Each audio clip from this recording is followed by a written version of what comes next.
Quem mora em prédios, embora seja proprietário da sua unidade, do seu apartamento, deve pagar um valor mensal chamado condomínio para custear as despesas das áreas comuns daquele prédio. Luz, água, manutenção, despesas de segurança e outros serviços eventualmente fornecidos a quem mora naquele condomínio. Isso também acontece em alguns loteamentos, vilas, ruas fechadas. Na verdade, o nome condomínio significa domínio conjunto, ou seja, alude ao fato que você e todos os demais moradores são donos das áreas comuns. Vocês têm uma propriedade compartilhada.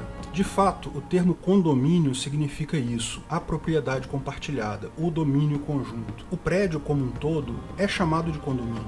Por costume, usamos esse termo também para a prestação que pagamos todo mês para prover os recursos necessários para a gestão dessas áreas comuns. Na ponta do lápis, condomínio é um encargo muitas vezes caro e mal gasto. É muito difícil achar alguém que esteja satisfeito com seu condomínio. Meu condomínio é até relativamente barato pela qualidade dos serviços aqui no prédio. E não são incomuns casos de síndicos que aplicam verdadeiros golpes nos condôminos. A máxima do Milton Friedman explica isso. Dinheiro seu, gasto com você mesmo, você tem a melhor qualidade possível pelo menor custo. Dinheiro seu, gasto com os outros, tendemos a gastar pouco, mas com qualidade questionável. Se você pode gastar dinheiro dos outros com algo para você, você vai acabar gastando muito dinheiro para maximizar a qualidade. O síndico do condomínio é o cara que gasta dinheiro dos outros com os outros. É o pior caso. Sempre vai ser o menos eficiente possível, gasto excessivo com coisas de baixa qualidade. Apesar disso, é claro para qualquer um que mora em condomínios que se trata de uma despesa necessária. Existem alguns prédios aqui na zona sul do Rio de Janeiro que, por motivos diversos, não possuem condomínios instituídos. O Favelão de Laranjeiras e o edifício Rajá de Botafogo são exemplos bem conhecidos. São prédios enormes, em lugares ricos, que não tem ninguém na portaria, os elevadores não funcionam, tem que subir de escada, alguns corredores são imundos, nem todos porque um ou outro morador acaba limpando. Desnecessário dizer que são lugares arriscados e o valor dos apartamentos é muito baixo. Ninguém quer morar nessa situação. Alguns socialistas, incapazes de se livrar da propaganda governamental de que o governo existe para prestar serviços para a população, para cuidar do bem comum, traçam um paralelo entre condomínio e imposto. Se imposto é roubo, dizem eles, condomínio também seria roubo?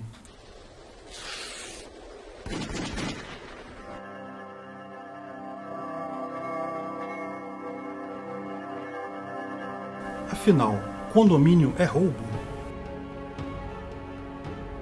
Lógico que não. O Estado não existe para cuidar do bem comum ou para prestar serviços à população. O Estado existe para extorquir dinheiro das pessoas e enriquecer funcionários públicos e políticos. Esse é o único e central objetivo do Estado. Eventualmente ele até presta um serviço ou outro, joga um pouco de asfalto no buraco da rua, tipo uma esmola ou uma propaganda, objetivando facilitar o recolhimento de mais impostos. Além disso, imposto e condomínio são coisas radicalmente diferentes até no ordenamento jurídico estatal. Uma é figura do direito privado, outra é figura do direito público.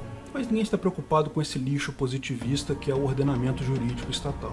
Na ética libertária, é fácil ver que imposto e condomínio são coisas diferentes.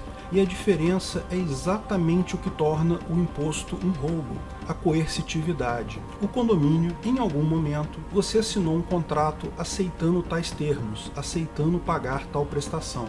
Ao contrário do imposto, que você é obrigado a pagar mesmo sem ter assinado nenhum contrato. Ao adquirir uma unidade em um prédio, existe um contrato explícito e geralmente formal assinado por todos os condôminos. Afinal, todos vocês são donos do corredor, das escadas, dos elevadores, ou seja, das áreas comuns. A copropriedade de qualquer bem, sem brigas e violência, implica em acordos explícitos entre os diversos coproprietários. Acordos explícitos são aqueles que elencam claramente as obrigações de cada parte, eventuais condições adicionais, bem como apresentam o aceite livre e voluntário por todas as partes envolvidas. Podem até não ser acordos formais, podem não ser no meio papel. Explícito, formal e o meio do contrato são coisas distintas. Formal significa que tem uma forma própria. Geralmente o contrato formal é materializado em um meio perene, tipo contrato em papel. Mas pode até não ser formal, pode ser, por exemplo, de boca, mas precisa ser explícito, portanto tem que ter o aceite claro e voluntário das partes. Adicionalmente, deve-se lembrar que o condomínio é um ônus, ou seja, na verdade é uma limitação do direito de propriedade pleno. Ou seja, é como se a sua propriedade de determinado bem tivesse uma pequena redução no valor, uma pequena condição. Ao invés de você possuir a propriedade completa, onde você pode fazer o que quiser, ela tem uma pequena limitação, que é o pagamento do condomínio. Essa pequena limitação no valor da propriedade, através de um acordo explícito, é que se dá o nome de ônus da propriedade. Ah, mas eu nunca aceitei o condomínio, o apartamento era do meu pai, eu recebi de herança, então eu não aceitei essa condição. Não é bem assim não. O que o seu pai deixou para você foi o apartamento com a condição também, com um ônus. Você não recebeu dele a propriedade completa daquele apartamento porque ele também não possuía a propriedade completa. Ele voluntariamente aceitou a condição, aceitou o ônus da propriedade. O que ele passou para você na herança foi a propriedade já com o ônus. E lembre-se, você sempre pode recusar a herança se não estiver de acordo com tal condição inerente à propriedade. Então, no momento que você aceitou a herança do seu pai, você aceitou o ônus também. Pelo mesmo motivo, você não pode vender o seu apartamento sem a obrigação, sem o ônus. Você não pode vender o que você não possui. Então, quem está comprando também aquele ônus, está comprando o condomínio. Agora, repare que existem diversos tipos de impostos, mas todos eles têm uma coisa em comum. Você nunca concordou com nenhum deles em nenhuma situação. Isso é a coercitividade. O governo até diz que você os aceitou no tal contrato social, mas você nunca teve tal oportunidade. Poderia-se até fazer um argumento válido para um imposto específico, o IPTU, Imposto Predial e Territorial. Se assumíssemos que todos os proprietários de todas as propriedades privadas, em algum momento no passado, tivessem assinado um grande condomínio nacional com o governo, mas isso nunca foi feito. Nunca houve um grande chamamento para optar por pagar imposto ou não. Ninguém nunca teve opção de não concordar. Então, mesmo o IPTU não é legítimo na ótica libertária. Os demais impostos são mais absurdos ainda, porque não podem ser entendidos como ônus de propriedade. O imposto de renda, por exemplo, você paga conforme receba rendimentos do seu trabalho. É quase como se fosse um ônus sobre a propriedade do seu próprio corpo, como se o governo limitasse a sua propriedade sobre o seu corpo, sem o seu consentimento expresso. Agora, deve-se reconhecer que em uma sociedade de leis privadas é preciso avaliar qualquer contrato que se assine de forma crítica.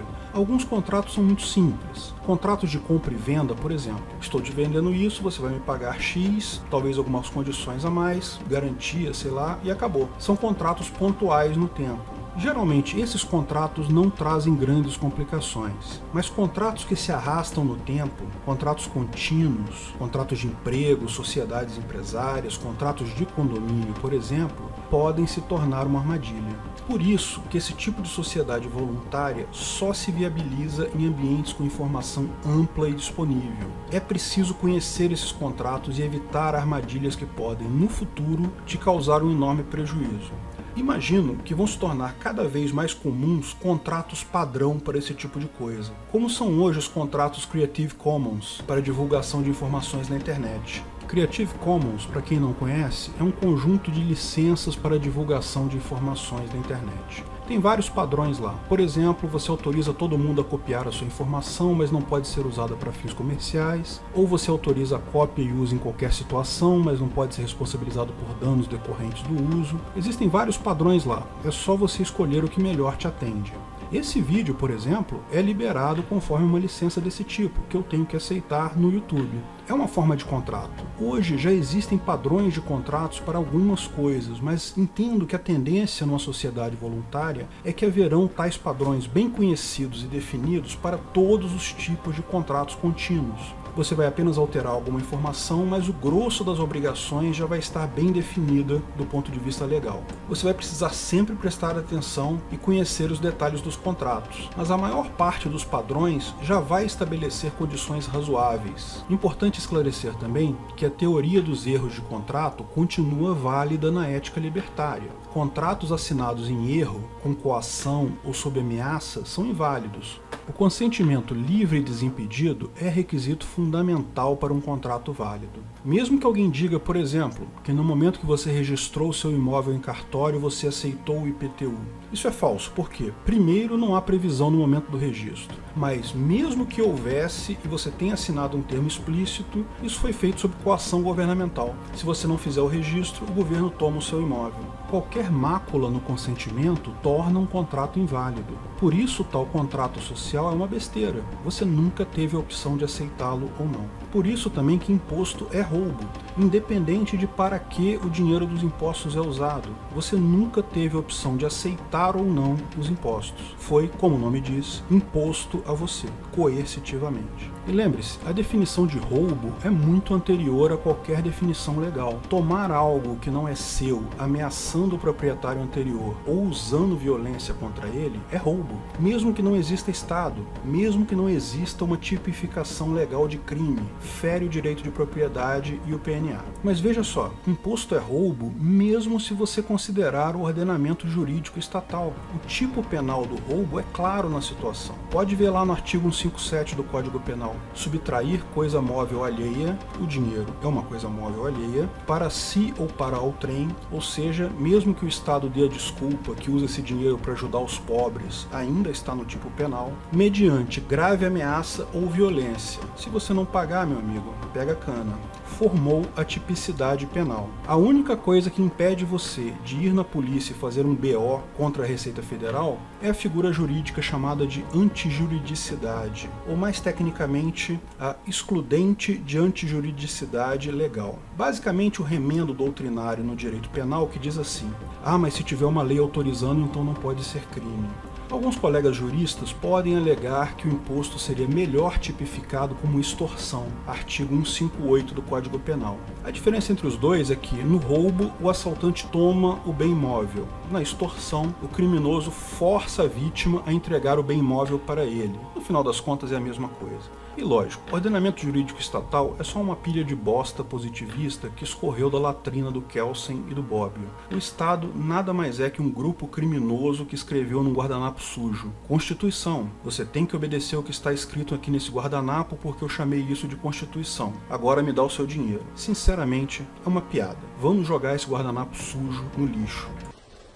Se você gostou do vídeo, não esqueça de curtir e compartilhar. Clique no logo do canal para assinar e ser avisado de novos vídeos. Se quer saber mais sobre o assunto, veja um desses vídeos que selecionamos. Se quiser contribuir com o canal, ajudar na divulgação do anarcocapitalismo, veja na descrição de que formas você pode fazer isso.